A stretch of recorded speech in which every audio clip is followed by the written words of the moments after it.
At the beginning of the Parshat, Moshe tells us how he begged God to rescind the decree, asked God to please let him enter the land of Israel, to see the land.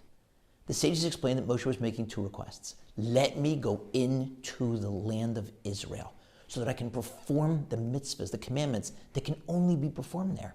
Moshe is the person who brought those mitzvahs down from God, from heaven, and then taught them to the Jewish people. And if he can't enter the land, he can't perform them. He desperately wants to go into the land so that he can perform those commandments. Second, God, if you won't let me in, let me at least see it. And God says to him, not another word on this matter.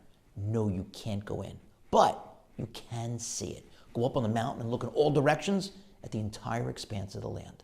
But why would Moshe ask to see it if he couldn't go in? Why torture himself?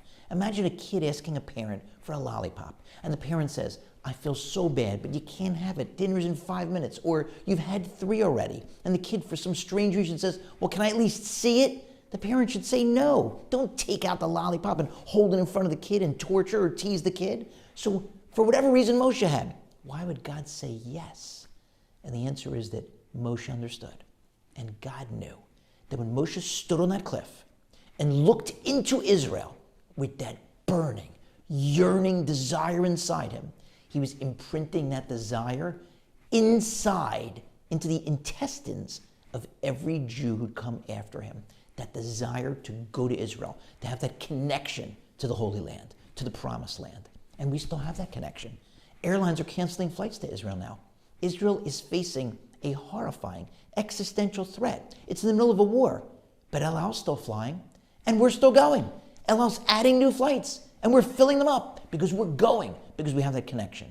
And never before, perhaps, has it been more important to keep that connection strong. If we can go to live there, go live there. If we can't live there, go visit as often as possible. If we can't visit, support. Support with money. Support with your mouth. Learn how to combat all the disinformation, all the lies, all the blood libels against Israel. And there's one thing that we can all do. We can pray. Because the people of Israel, facing those threats, need our prayers. And we may have some fatigue because we've been praying for months and months during this war.